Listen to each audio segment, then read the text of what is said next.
Welcome, Mark. Thanks for joining us today. Hi, Gary. Hey, everyone. Good to see you guys. Hello, everybody. Today would be a good chance to, introduce us all, as we've only sort of met briefly. Mark, I met you in Singapore Grand Prix, I think, and then back to Formula E, wasn't it, in Hong Kong? Hong Kong, yeah. A while back. Yeah, that first corner was quite interesting. That's right. And Gary and I, we've worked a lot together in Hong Kong, and now Gary's based in Manila, so good opportunity to chat. And Mark, get your insights on some Formula One coverage, how you do it, and go from there. Sure.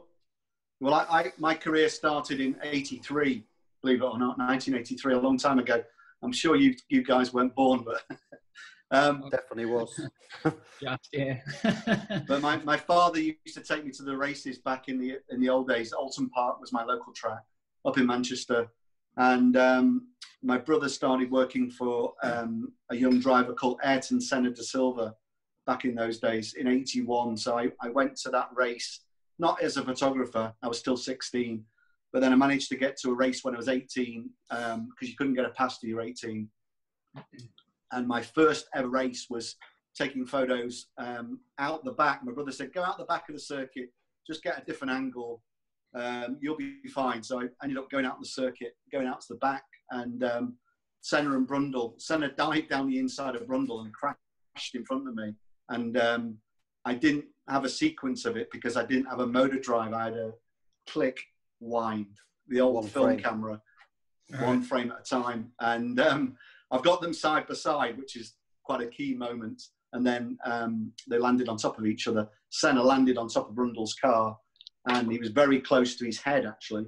But then I've got these shots of him walking around the car, and that was the key moment of the season really, because what happened after that was that Senna had done 10 races in a row winning, and then he started to crash a lot and got under pressure, and Martin really started to take control then, and then it went down to the last round at Thruxton, and I was actually there for that. But those pictures that I took at Alton Park were used and still are being used all over the world. So that was my early start. Then I went to work, I did a college course actually to learn the basics, lighting and everything, and then I got employed to work in a studio in Manchester. I was doing massive studio sets though, for Case Catalogue, actually. We were doing like massive sets for bathrooms, kitchens, lounges, everything. I mean, huge, massive studio. And then we had a lab next door, which I also worked at. But my main work was actually not as a photographer, as an assistant. So I learned how to decorate, how to paint, how to light. It was a big learning experience. And then in '85, my brother asked me to come and join him, and we started and set Sutton Photographic, as it was in the beginning, and that was how I started really. So that was my early part. And actually I just posted the other day my first ever photo. My first ever race was at Silverstone. I was so enthusiastic, so keen. I went in the pouring rain out on the circuit in practice for some reason, I don't know why, but I had my motor drive with my Nikon cameras in those days. I think it was a Nikon, F1, probably F2. F2, I think it was. And Anthony Reid in this Reynard Saab hit somebody up the back and then barrel rolled in front of me. And I just kept my finger on the button. Didn't really have time to refocus.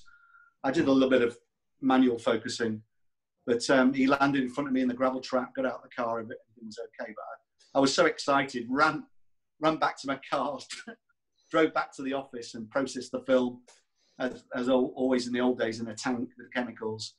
And then I looked at the sequence and printed 10 sets and took them back to the track the next day. And then on the Monday, gave them out to all the newspapers and magazines, as you used to do in the old days, by spec. And I got the Daily Express newspaper on the Monday, 5 frames used. So that was the start of my career. Start of the career.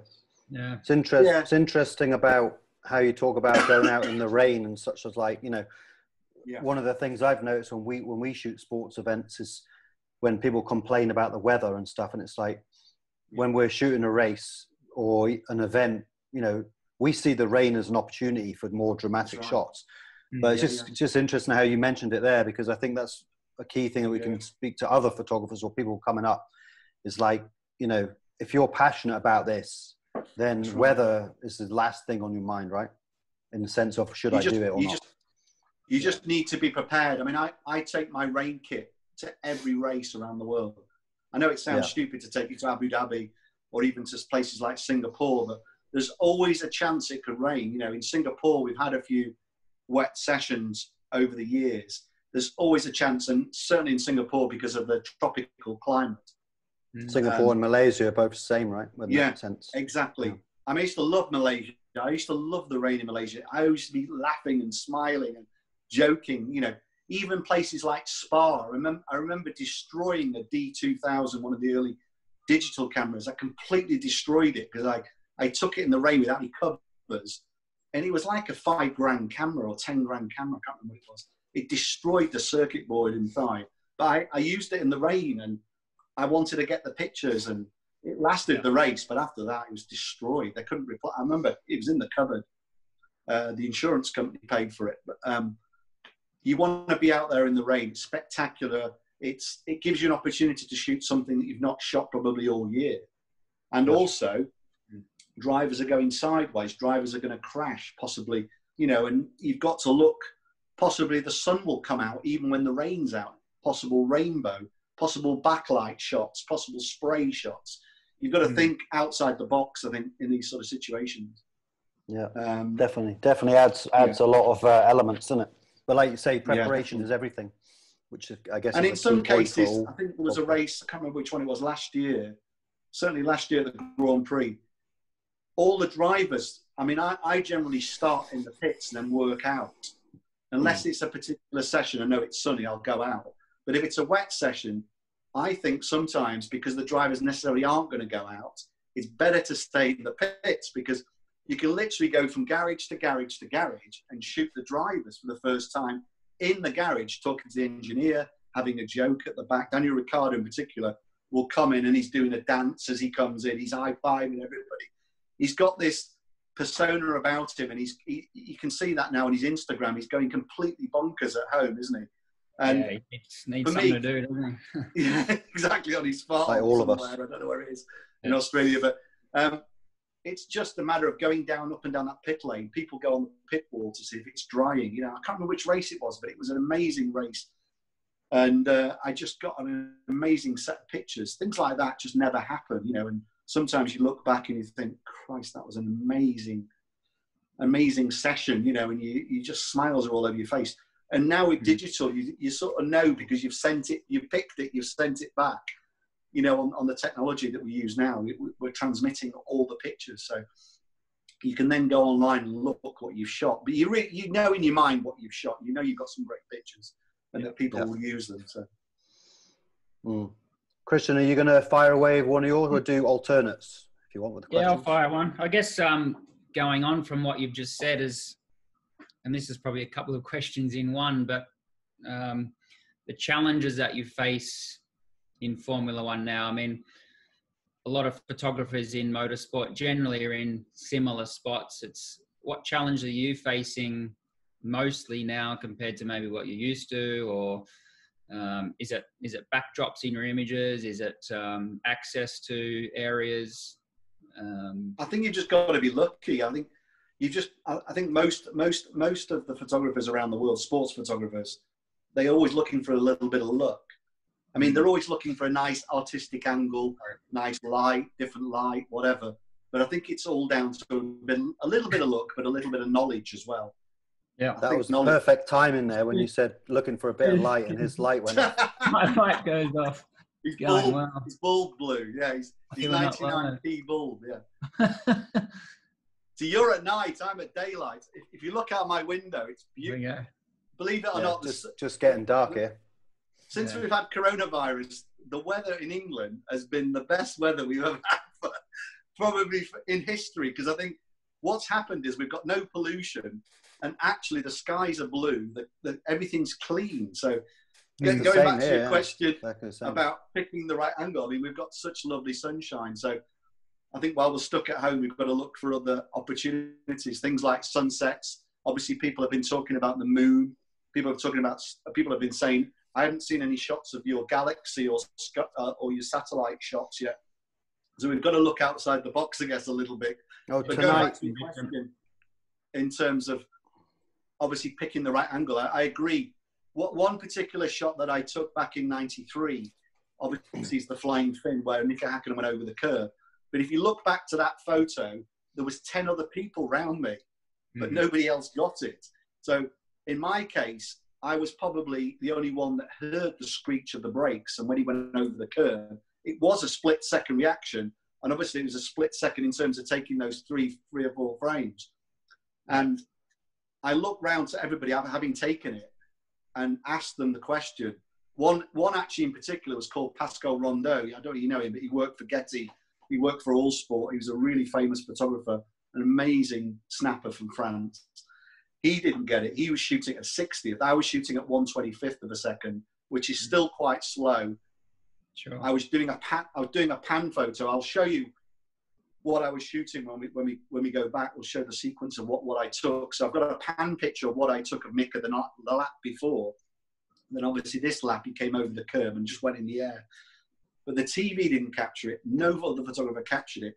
So even though you're in the right place at the right time, you do have competitors. The other example is somewhere like, I remember Indianapolis, I think it was 2006, when Nick Heidfeld crashed almost like in the middle of the pack. So everyone's following necessarily the cars around the corner, because obviously at the start, you generally will follow the first corner, follow the cars around.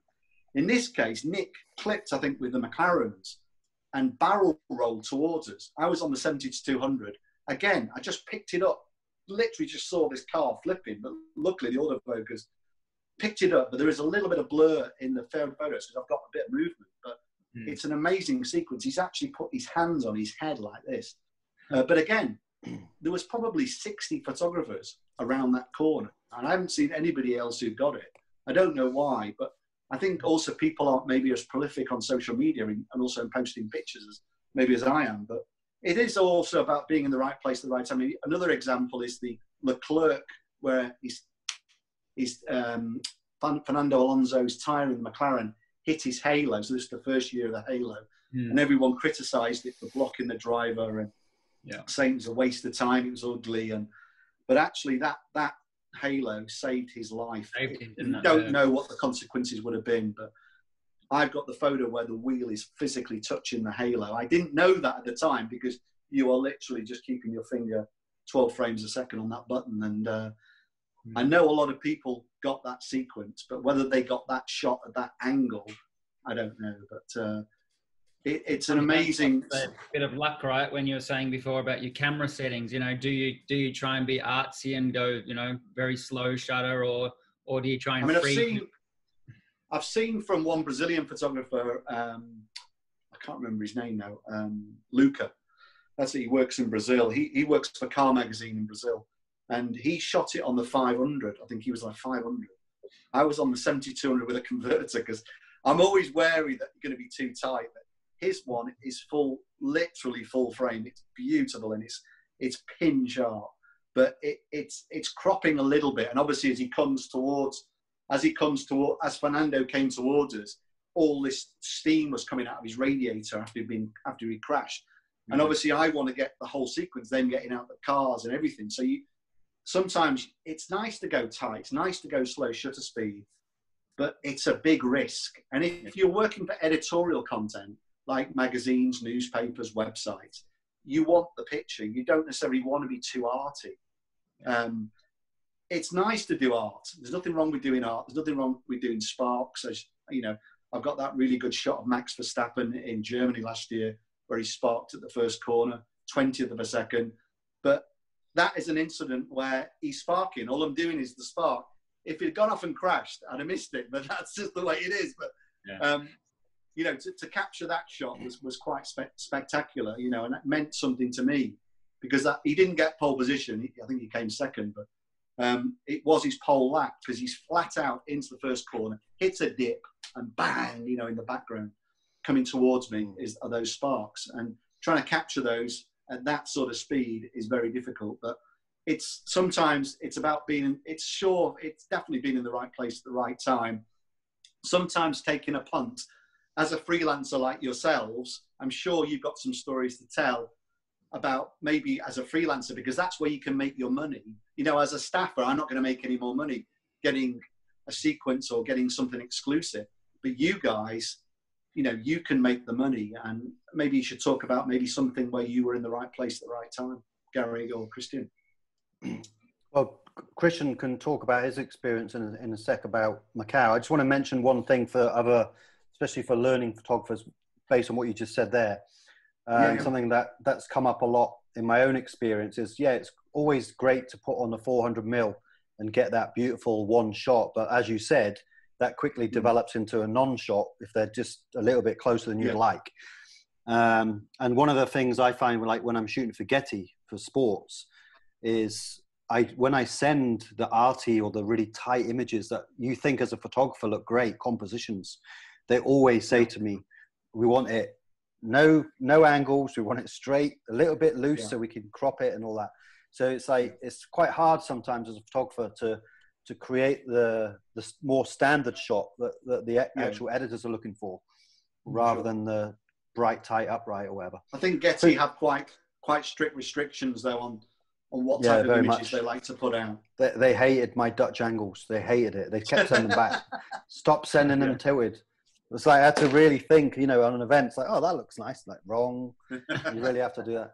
Christian, you want to elaborate on your right place, wrong time, or wrong place, right time? Looking back, Macau 2 years ago, I think it was, when Sophia Flores hit our bunker over 270 kilometers an hour or something. So, again, I think it was at the time there was only 5 or 6 photographers of us in that main bunker when normally it's full. I've been in there. Luck is, you know, not as many photographers got injured as they probably would have on any other year. Sure. Why they weren't in there this year, I don't know. I had a feeling that corner always has some sort of fireworks, and that particular year was, you know, probably the biggest crash Macau's seen, and I was lucky enough to be there to capture it, which sort of helped my image, I guess, get out there a little bit. Like you said before, Mark, able to sell the images to different outlets, papers. So being in the right spot at the right time or the wrong time. I think, Gary, you said to me at that night, you almost have to sort of die to get recognized sometimes in the photography world, which was, it gives you a shake-up. But I think as a freelancer, though, you know, even companies like ours, Motorsport Network, we are always looking for freelance people like yourself to push your pictures into our network. So, I mean, I get so many people after races, after incidents, contacting me and trying to sell me their sequences, which is fine. You know, I'm interested to see what content they've got and to see if it's got any value, because obviously we can push the pictures out like Getty to outlets as well around the world. And that's a key part. It's not just for motorsport.com or autosport.com. It's also to go out globally, you know, around the world. So we've got the potential to sell those images either on a 50-50, which we don't necessarily like to do nowadays. I mean, in the old days, we used to do a lot of 50-50 deals, but then it was the management of those 50-50 deals going to every magazine and then paying the people all the money. What we prefer to do now is just buy the image rights, not the whole image rights, not the world exclusive. Well, not the buyout, as you could say. We would buy just the image rights for those pictures and the usage rights, you know, on a particular region or particular global buyout, whatever. And there's one guy in particular who's become sort of Mr. Crash, as they call him, Hassan Bratix from Bottas, from Germany. He's just been in the right place. I mean, his sequence last year in Monaco of Verstappen and Hamilton coming into the chicane after the tunnel is just unbelievable. He just took the risk. He just stayed out there. He said, I'm not going to go back and do the podium. I'm not going to do the celebrations. I'm not going to do the Parc Ferme. I'm just going to stay here because something's going to happen. And he was on that corner, and you've probably seen it. It was double page in F1 racing. It's an incredible sequence coming down. Verstappen tried to go down the inside of Lewis. He actually touched his wheel with the front wing. and Lewis missed the corner and carried on, but because there was the contact, he was allowed to keep the position. But it's an amazing. He also got the sequence of Daniel Ricciardo and Verstappen when they crashed in Baku. He got the Ericsson flip in Monza. It just carries on. This guy sounds like the Grim Reaper of motorsports. We should just follow this guy on the track. You either want to be with him or you don't, right? But we bought those sequences from him, and he's happy for us to buy them. He comes to me straight away and says, I've got this sequence, I've got this crash or whatever. And we do a little bit of a deal, and I buy on behalf of the network, as you could say, and they're happy to buy the sequences to have in their archive. Obviously, he can sell it still to other people. I mean, that's his right. I can't buy it exclusive for the world. He would want too much money. But so one thing I would say, just going back, I would say to the public out there, or the amateurs, or the punters, just keep shooting even from the position of the crowd. Because I think I bought a sequence of Lewis Hamilton crashing in the Nürburgring in that first year, 2007. And he went straight into the tyre wall like that in the air. An American photographer took it in the crowd and contacted me on email. And we bought that for $750. And he came back to me and said, oh, that was used in Lewis's book. He used 3 pictures. I said, well, yeah, that pays for what we got in terms of usage rights. He thought we made millions on this picture sequence. But, people sometimes don't have any idea of how much picture values are worth. I mean, those pictures, I think, were $250 per picture in Lewis's book. That was all we got. That was it. And obviously, there was a few other usages, but people think we make millions, and those days are long gone, aren't they? Pictures. Yeah. All right. I've got another question for you here. So, do you have, off the top of your head, do you have a favorite image that you've taken in your career? And if so, what is it? Well, I've already spoken about one. Yeah. That was my second year in Formula 1, 93. So that probably set me on the map. That made people aware of who I was, because, so like Christian there with that sequence from Macau,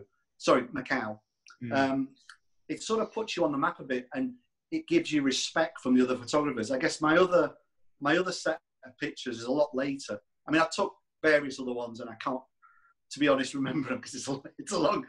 There's lots. I mean, I've got loads of stuff of Michael, but the next sequence really, I'm guessing, was we had this great relationship with Jenson Button and supported him in his early career in Formula 4. We had the full car with Sutton on it.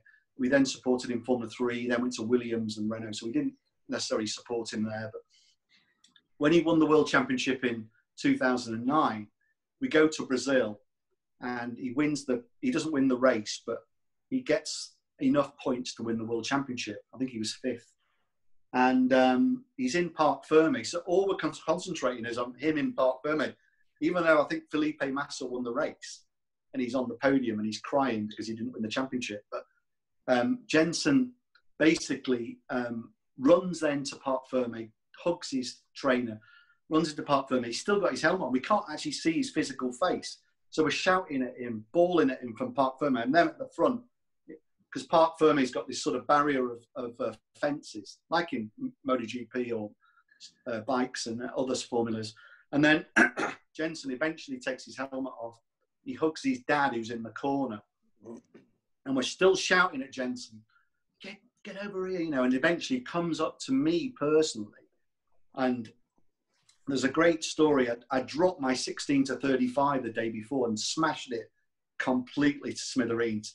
I then borrowed this 10 to 14, I think it was, or 10 to 16 Sigma from a Brazilian photographer, Bito, good friend still. And I had that on my camera. I could then see him coming towards me. I threw my other body on the floor, the 70-200, knowing I didn't need it. I then pick up the camera, go to 10 mil, and he's literally in my face. And it's literally like that.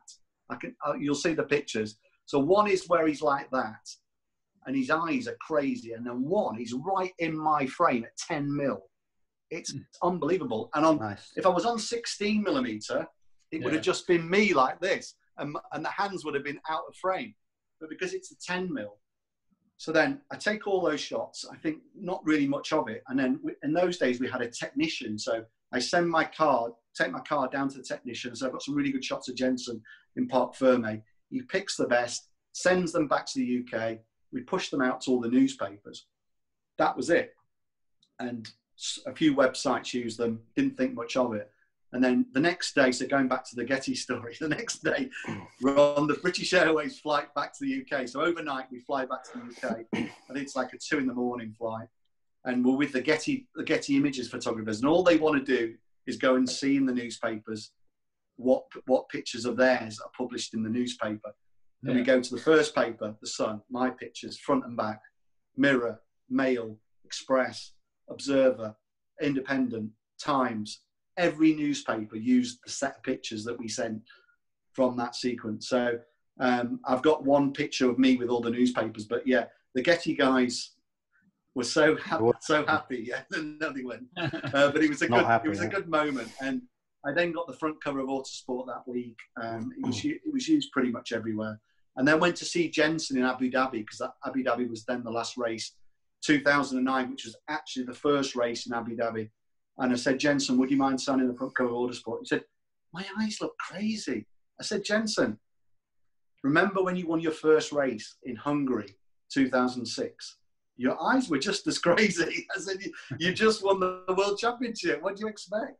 So it's, it's all about emotions, but it's sometimes about knowing the person, knowing the driver, having just the, the clout a little bit to shout at the driver and get his attention, because sometimes it is about the eye contact, and also it's having the right lens at the right time. I was very, very lucky to have that 10mm, because I wouldn't have got it.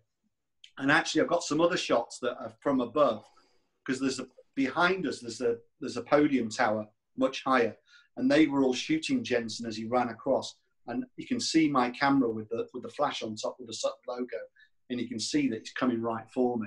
And the other photographers aren't there. There's quite a few team members. So that is probably one of my most memorable sequences in terms of shooting that Jensen and then getting the publications afterwards as well. So the knock-on effect of how having those images transmitted back, not from the camera in those days, but transmitting them from the track directly back to the UK, then pushing the pictures out around the world can really. It's nice how the stars align with regards to the lens at the time as well. Just sometimes like that, right? Yeah. When I think back, I wouldn't have got that sequence. No way, it's just impossible. I get so many people asking me, how do I get into Formula One? But I always say to them, it's not, the step isn't straight into Formula One. You've got to learn your trade. Christian, for example, is doing that Formula 3 at Macau or Formula E or whatever he's doing in Hong Kong. There's not a lot of motorsport there, so you've got to go outside the box a little bit. So, obviously you've got Zhuhai, you've got obviously quite a lot of tracks in China. But obviously you can't always cover Formula One. So I always say to people, if you're going to start in any form of motorsport, for sure in Europe, it's got to be karting, and then just work your way up, really, because karting is bloody quick. Actually, to be honest, if you can be good at karting, you can probably be good at Formula One, because it's so bloody quick. But like you say, the dream for photographers are, I've got to get to F1, but like you say, taking those steps before is the key. Right? I obviously started back in the 80s and obviously didn't come to Formula One until 92, so things are a lot different. But we can talk about it if you want. People, it's also a society thing these days, where I think people just expect, like, you're shooting for Ducati, how do I shoot for Ducati? It's like, you don't just get the job, you don't just walk in and get it, where it's this whole instant gratification. A lot of people think, well, if I've bought a 400 2.8, I've got a 1DX, why can't I get in? It's like, well, that's like the smallest part of the equation is the gear, right? Yeah. But that's life. It's probably going to upset a few people when they watch that comment. Age between. Maybe not have to talk about that. What about social media or Instagram? Have you found you're changing your shooting methods maybe to match Instagram or I don't know, maybe my Instagram's a mix of my life, but also it's not all about, some people just put up motorsport pictures and that's fine. Everyone's to their own, but I prefer just to show my life and not necessarily just what I'm doing. Obviously now I'm not doing anything because I'm posting old pictures, but obviously I'm posting a lot of food. I'm posting lots of different things, and that's what people like, really. I mean, it's more about the interaction. Certainly on Instagram it's more about the interaction. It's more about I reply to everybody that sends me a message, and I always continue to do that because, where possible. But because I like to keep the interaction with the fans. If they want to come up and say hello to me at a race, that's fine. I don't mind. You want to have a chat.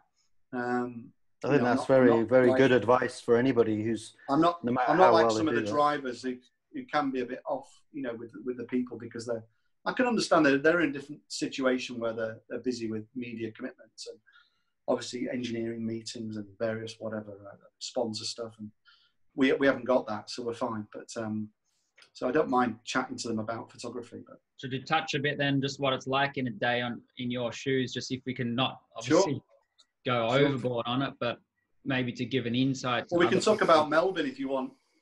Mix the two together. I mean, I can talk about Melbourne because obviously Melbourne, I did start working on the Tuesday. So if you want me to go and talk about Melbourne, because obviously I picked up my pass on the Tuesday and then I was working. It wasn't like I was sat on the beach. I did actually go for a walk into St Kilda, but because obviously the media accreditation didn't open until 2:00. But anyway, we can talk about that if you want as well. But it's up to you. You think Gary's at work, or go to your? First? I'm recording it already, so I can chop it a bit if we need to. He's recording already. He hasn't told us. I can see the button at the top. I thought we were just having a chit chat. Yeah, that's all right. Well, we can. Let's. I'll cut this bit out and then go from there. Sorry. So I like that comment there. You talk about for photographers who completely unrelated to motorsports, but when I teach workshops, I teach travel photography workshops, right?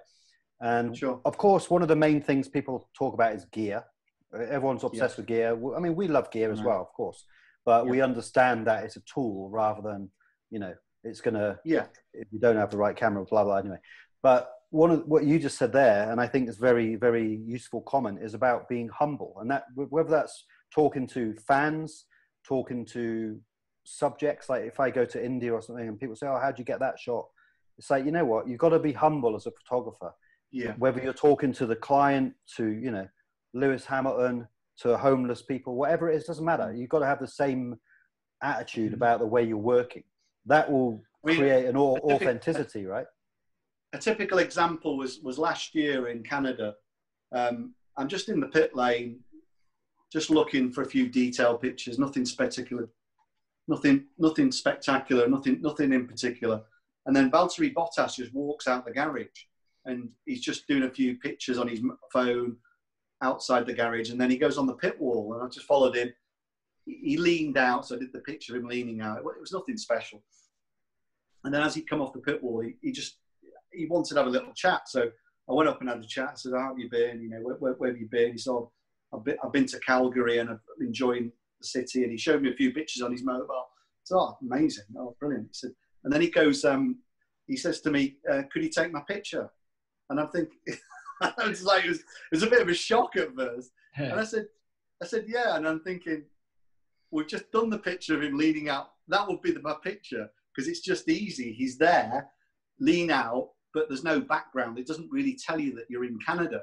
And I'm then under pressure because I don't really know what to do. And I immediately thought, well, there's the sign on the start-finish line that says Salut Gilles, which, it's the Gilles Villeneuve circuit. And I thought that's the shot. But is he going to walk all the way down the pit lane, over the pit wall, and walk all the way down the track? So, well, I'll ask him. I said, would you want to do the shot with the sign on the start? Yeah, I'll do it.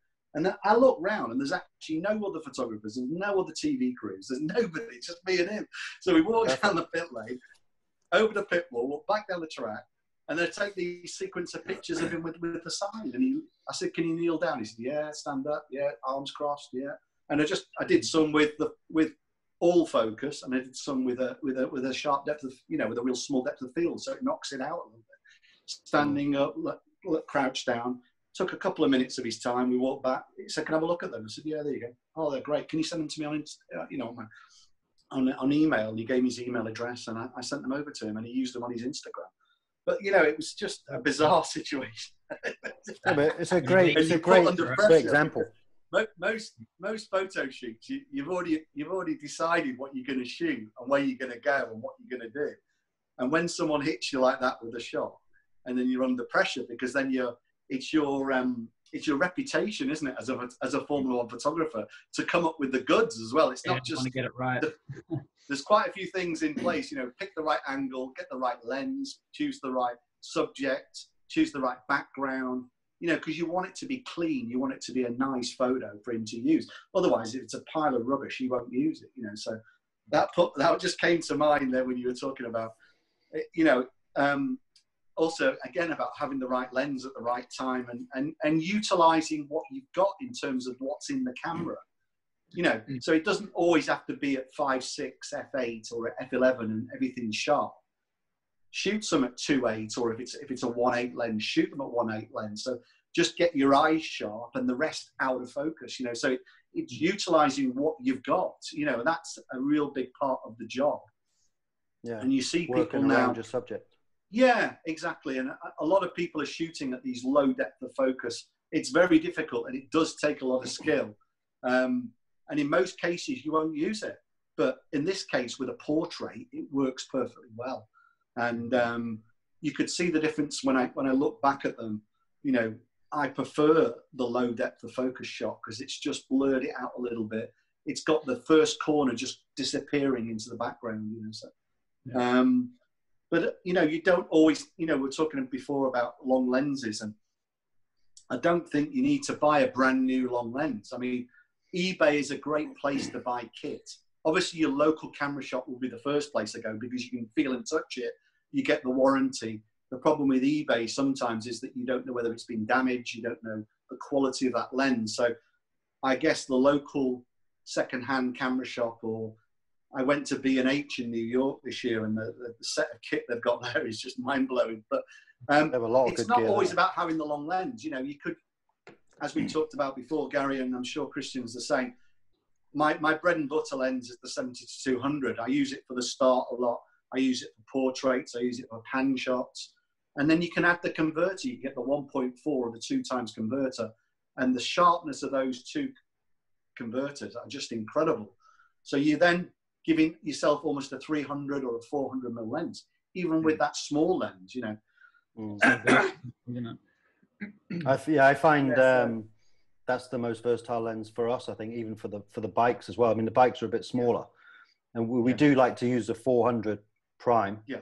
But we also like, again, when people ask us, one of the things with that, I mean, it's just out of people's price ranges, half the problem, right? Yeah. And it is kind of a, sorry. Yeah, I think with MotoGP, it's generally the 4, 5, or 6 because, like you say, you are smaller in the frame. I use. Gareth Harford is a photographer I've used, and Patrick London was a guy who worked for Golden Goose.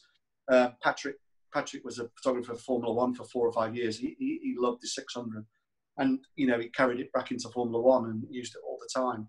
And then Gareth is very similar. Gareth is a 600 shooter, and he asked me in Monaco, should I bring my 600? And I said, don't bother. Also, Nikon will be there in Monaco, so you can always borrow a 5 or 600. He said, should I bring the 3? And he was even asking, should I bring the 300? I said, yeah, bring the 3 because it could be a rainy, dull weekend in Monaco. You just never know. But because you've got a 2.8, it's worth having, maybe shooting in the tunnel with a 300 2.8. But the 70-200 in the tunnel is just as good, With the Formula E, we've noticed, and I think I was talking to Simon last time, who you work with a lot, was saying, Simon Galloway, yeah.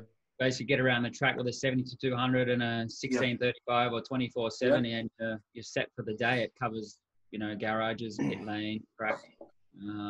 I think with Formula E it's very different though, because they're generally in cities, and what you want there is you don't necessarily want a tight shot. You want the backdrops. You want the skyline of Manhattan. You want Manhattan. You want Kowloon in the background, Kowloon Island. You want the cityscapes, you want the buildings. So you're going to need the wider lenses. You're going to need the 70-200. To get a tight-in lens, it could be shot anywhere, couldn't it? I mean, exactly. It's going to be a concrete wall with a banner in the back, the sponsor in the background. Yeah, my favourite images of Christians from the Formula E are all the wide shots where you can actually see the city behind. Exactly. I mean, certainly Hong Kong. You know the wheel they had, the wheel that was on one of the corners or in the background. Anyway, that was a great picture. All right, you've got sponsor boards and you're limited there. They did restrict it because the sponsors were everywhere, more than Formula One, and almost going 9-12 foot high in some cases. Yeah. And obviously the holes they had were very limited. So, I mean, in some cases you were shooting through fence just to get the right angle because they didn't put the hole in the right place. And that can be a problem for photographers as well, where certainly on new tracks or street tracks, the holes are never in the right place because a photographer has not worked with the FIA or the organisers, and they haven't put the holes in the right place. So it's always the biggest complaint, isn't it? Yeah, it is our biggest bugbear, as they say. But places like we go to Sao Paulo, where else? We go to Malaysia. There's less restriction there in terms of the fencing, and it's great to get. I mean, I saw quite a lot of pictures from a guy called David Gibson, who was shooting in Barcelona, and he was just a punter shooting behind me in most cases. He got some amazing shots considering he's not a pro. And secondly, I think he's David Gibson Photography on Instagram. And the guy shot some incredible pictures from a public area. I mean, maybe he's cropped them all up. And obviously on Instagram, you don't know how sharp they are, but his angles he can see he's been looking at the photographers and what they're shooting. And he's gone out there from a public point perspective behind us or higher up. And he's taken some amazing shots and also using the light as well. You can see we're shooting late at night because obviously in Barcelona, they run till 6 o'clock in the evening. You haven't got necessarily a sunball in the background, but you have got the low light, the golden light. So you see the photographers all out on the circuit, right to the last minute shooting till that last second of the day at 5:59 and 59 seconds. That they're out there at the chicane or the back of the track. And he was out there as well. He knew what he wanted like we did, and he's still posting those pictures on Instagram. Oh, we'll pull up his Instagram and take a look at that as well. Sounds good. Yeah, he's amazing. He's amazing. I mean, he's obviously got some good kit, and I have spoken to him. He has got some good kit, but he's just learned. He's gone and seen what I shoot or other photographers are shooting, and he's learned from the angles, and that's a clever part as well. Not just thinking that you can do your own thing. There's nothing wrong with doing that. I'm not saying that isn't something you should do, but learn with what other people have got out there. Go and look on Google. Go and look in magazines. Yeah. It's the old way of shooting, but we all learn from that, and then we maybe go in a different direction. There's lots of artists out there like Darren Heath, and obviously Sakurai is posting a lot of pictures now from his early career. He started about the same time as me in the 90s. And a lot of these guys are posting a lot of their old pictures. Atsuta is an amazing photographer, very artistic, and very Japanese style in the way he shoots everything. Very, very, very, very dark, all these pictures, underexposed pictures, and very artistic, very, very slow shutter speed photos. He's posting now from, I think, 92 and 93 at the moment. Go and look at his Instagram as well. It's just amazing. Darren, obviously, he's a legend in his own way, shooting a lot of art, was working for F1 Racing, and was able to experiment, and by only working for that one publication was able to just concentrate on the artistic side, but obviously shooting a lot of portraits as well. And he's still a good friend. Certain style, hasn't he, Darren? To his I mean, there's still great camaraderie with all these photographers. There's a lot of English photographers in Formula One, and there's still quite a few Japanese and Italians, and French. And we all get on really well. We're all after the same pictures. We're all trying to out-psych each other with different angles and different shutter speeds, and try and create art. And it's good fun. I mean, I recognise. I mean, there's a great French photographer. I don't know if you know him, Florent. He's a great photographer, shooting a lot of great art. But he's again under pressure to shoot normal pictures as well, because he works for DPPI in France, and they've got to have some normal pictures as well, not just all art. So it's got to be. I mean, I'd say for the new photographers that are coming into the sport, just motorsport, I would say my personal opinion is start at the bottom. Start shooting karting or any. Obviously, there's no sporting going on at the moment, but any sporting event. It doesn't have to be motorsport. It could even be your local football match, your local rugby match, cricket. Obviously, you need approval because you're shooting people, and in some cases, you've got to be careful if you're shooting young kids because the parents will get upset. But maybe go along to one of those, the bike events or the motocross events, and just try and get accreditation at one of them, because they're probably going to be easier than trying to get accreditation at Formula One. And then once you've started taking pictures every weekend, or even just shooting wildlife. I mean, there's so much wildlife at the moment. I've got, various birds and kites flying above me here. Not kites as in flying kites. I mean, as in a bird, the kite, birds, looking for prey. And it's incredible to see them just swooping above, looking for mice and stuff in the fields. But they're incredible to shoot at the moment. So things like that, just keep shooting. The key is, when we get back to racing photography now, we're going to be very rusty because we've not been shooting for a long time. And I do find that you don't shoot, you do get rusty. So it's great to go to Barcelona and do those 2 weeks before we go to Melbourne. And then, just start in the lower formulas, and then just build yourself up, build your reputation up. Maybe go in a particular direction. Maybe only shoot portraits. Maybe everything up 1.8 or 2.8 or whatever. I don't know, whatever you want to do. And then experiment. Because when you're in those younger formulas, you're not shooting for anybody. You can experiment as much as you like. Drop the shutter speed, get an ND filter for going on your lens. That means you can drop the shutter speed down to 1/4 of a second, 1/2 a second. Get right down there. I mean, just experiment, with light. And also when the sun starts setting at night, maybe on your walk, your social distancing walk, or your cycle, take your camera with you and just stop for a second and shoot some wildlife out on a river or a reservoir. We're very lucky. We've got a reservoir near here, and I've been out a couple of times, excuse me, when it's been really beautiful sunrise or sunset, and shot some swans or ducks and things like that. But it's a way of learning. That's what I think. It doesn't matter if it's motorsport. At the end of the day, you're learning about light. You're learning about practice. Yeah, exactly. Practice is the key part of it. And any of the photographers in Manila, I'll have to tell them they can't do anything unless they can shoot it out the window, because we're not even allowed out of our condos. We're not allowed outside. There's one guy on TikTok. There's one particular guy I saw on TikTok. He's been shooting everything from his balcony. Yeah. But he's been experimenting with things like reflection. So getting your camera and angling it and using that there as a reflective. So putting your phone on here and using that reflection, or shooting through particular things, like I can't find anything at the moment, but shooting through even like my hand, or shooting through an object. Shapes and light reflection. Well, shapes, yes. Someone's cut out a heart and obviously stuck that onto a lens and then shot that against people with the low depth of focus using water. I mean, I know it sounds stupid, but spray of water. It's being creative. Things like that. I've got a fan here. Maybe some leaves. Just things like this. You've got to think outside the box. But TikTok at the moment is going completely crazy. It's gone crazy these experimental photographers that are just amazing what they're coming out with. And I've been scrolling through the last few days and picking out my favorites. It's been incredible. Some clever people out there from all over the world, in India and Pakistan, and this guy I think's in Russia, and there's some crazy people. And then obviously we're in lockdown, so we can't do very much.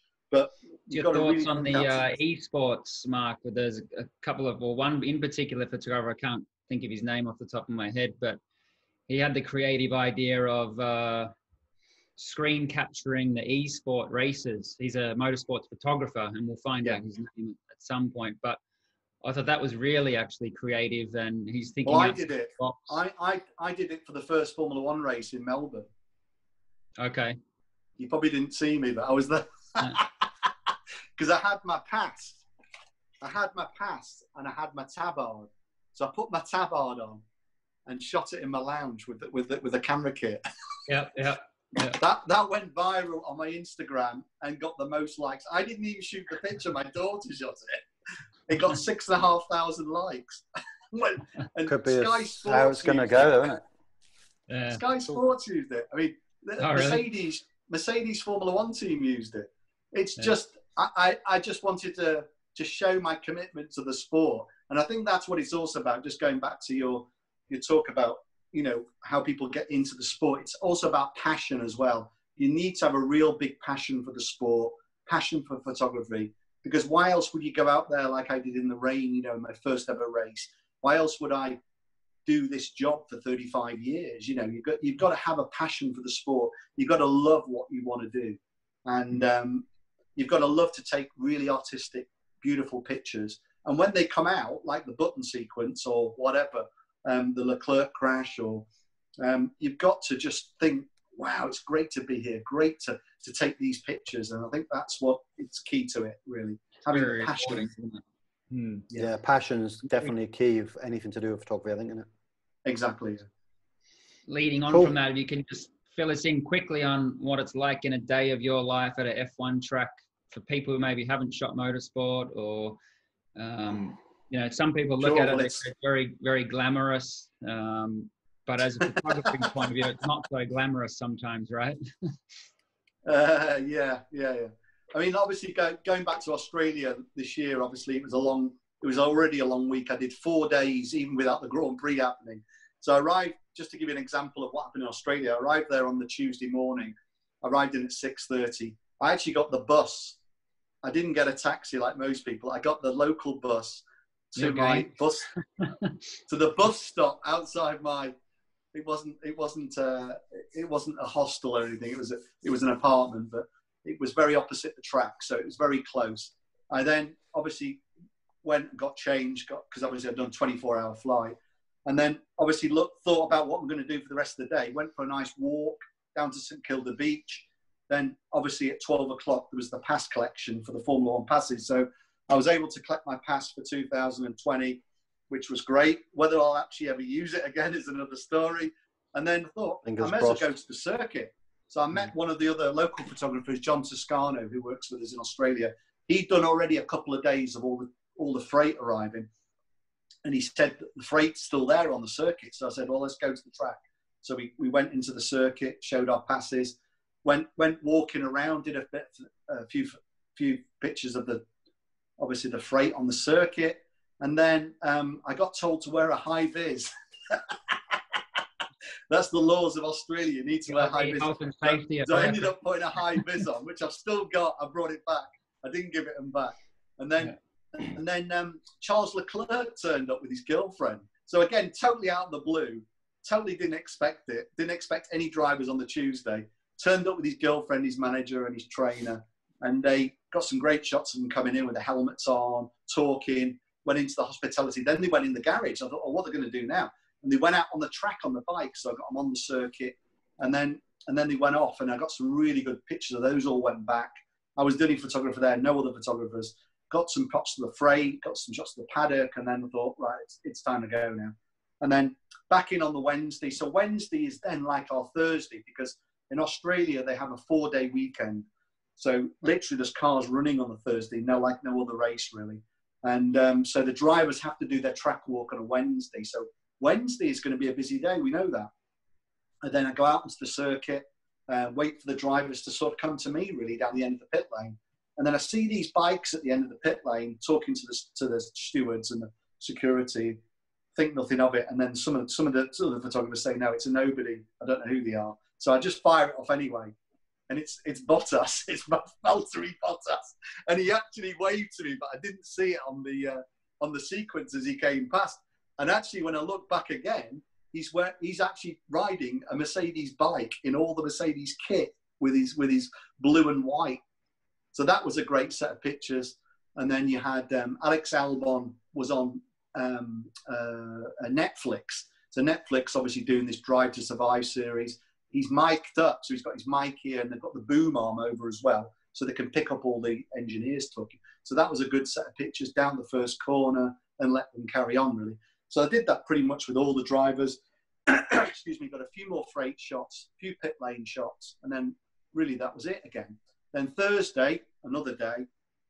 Thursday I knew was going to be a hell of a day, because although by that point, actually what had happened is the social distancing had already come into place. So that was a bit sad really, because then you knew you weren't going to get the drivers doing the autographs, which was a bit of a shame, because they built this Melbourne walk literally for autographs and for fans to meet the drivers. So that was a bit sad. Only one person did it, and that was Zach Brown, which he shouldn't have probably been doing. But anyway, because by that point, we eventually found out that one of the McLaren mechanics had got the virus. So the day was busy, because obviously I was doing all the driver portraits. So I spent 3 hours doing the driver portraits. And not only that, I set it up as well. So we put 2 umbrellas over the top, 2 massive umbrellas to shield all the light, because we didn't want to have shadow on the drivers' faces. We put the backdrop up, and then we set up our seat positions. About 30 to 40 photographers were able to shoot every driver against a lovely black background, even light, because you haven't got that flare coming off. It was just lovely, even. And also you could set your exposure and it will be the same for everything. So did all those for 3 hours. Then it was into the press conference, which was amazing, because obviously Lewis came out with his quote, "Cash is king," which is what all the journalists wanted, talking about the virus, talking about what's more important. Is it Formula One or is it people's health? And obviously he decided that cash was more important than health. So, because we were all there in Australia knowing this virus could spread if someone got infected. We eventually found out that evening that McLaren guy got infected. McLaren pulled out that evening, and then it kicked into Friday. We went for dinner that night with my other photographers, and we pretty much decided that evening, having seen the statement from McLaren, we were going to get up very early. So we were pretty much up at 6, left our apartment at 6:30. I've got shots of me going to the track in the dark, believe it or not. Got the sunrise coming up on the iPhone as well as the camera. And then pretty much we started, went back to the media room. Nobody was in there, just us. Set up my computer and said, we're just going to have to shoot everything that happens. We don't know what's going to happen. They're probably going to cancel it. Maybe they'll carry on. We don't know. Maybe behind closed doors. And literally we just shot everything that was going on. So there was still freight arriving. Red Bull had freight arriving. It's bizarre. Anyway, so we did the freight arriving. All the mechanics arrived. They were getting coffees. There was one Williams mechanic with a mask on, which was quite an interesting picture.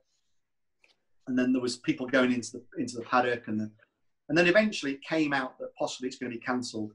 I had one Australian friend of mine who lives in Melbourne. He said, "I'm going to go now." I said, "Oh, wait, where are you going?" I said, "I'm going to Gate 1. I said, "I'll come with you, see what's going on."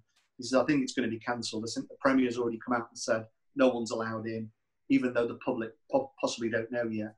Went to Gate 1, lots of thumbs down pictures, chatted to quite a lot of people, English people, Germans, Russians, lots of different languages. But there was thousands of people there all together, not even social distancing, because at that point, you didn't really know.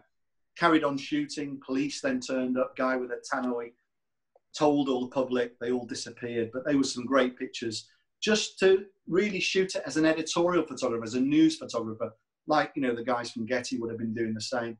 But I just felt like that was my job for that particular point, that 2 or 3 hours. And then obviously I got back, and then there was the press conference at 11:30. And then that was pretty much it, all over. And then it was all about getting back to England, really. So it was completely different than a normal weekend. Obviously, I still did what I felt like was 3-4 days of work.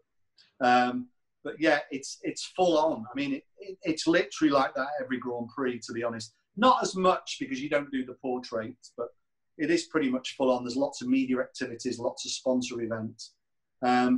And I was looking forward to the cars being on track, really, like the public were. It was so sad not to see them going out on the circuit. But at least I experienced Barcelona and 2 weeks of that and 6 days of testing. So that was amazing to see them. How quick everything changed, isn't it? Yeah, it's so sad, really. I mean, those cars, I did actually say, so that night I went back to my room and edited the pictures, did a live Instagram story. And I said then on the live Instagram story, these cars need to be continued to 2021. That was my quote then. And I wrote it down in my notes in my phone. And I said the delayed on the new regulations coming in, because there's no point spending loads of money. We're going to have no money. And the teams realised that, FIA realised that, and obviously that became apparent that they needed to put those cars in for 2 years, like Formula E has, I think, a 3-year time run. And they were about to introduce their new car, weren't they, Christian? So yeah, they were. Yeah, so it's great that they've done that, and obviously we're all I'm on furlough at the moment for my company. A lot of the Formula One teams have gone on furlough because the government in England is thankfully supporting us all. They don't want to see everyone go and be made redundant. So we're very lucky in that sense. But I'm here at home, self-isolating, staying here at home and washing my hands regularly. Yeah. And we're looking forward to some racing. The great news is the British government is working on 2 vaccines, which we're very hopeful to have ready, hopefully in September.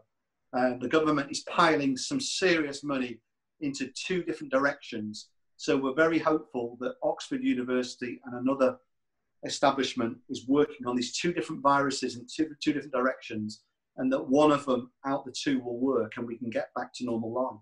Because once we have the vaccine, I think then we'll be on the road to recovery. Yeah. No, fingers crossed. Yeah. Fantastic. Thank you very much for your insights, and no problem. Hope everyone watching sort of enjoyed a touch on what you do and how you do it. Yeah, and sure. If there's some more questions out there, perhaps we can meet again and go from there. Yeah, we can talk again. No problems. Thanks, guys. All right. Thanks, Mark. See you soon. Stay safe. Cheers. Take care. My pleasure. Cheers, Christian. Thanks. Cheers. Thanks Thank you. Bye.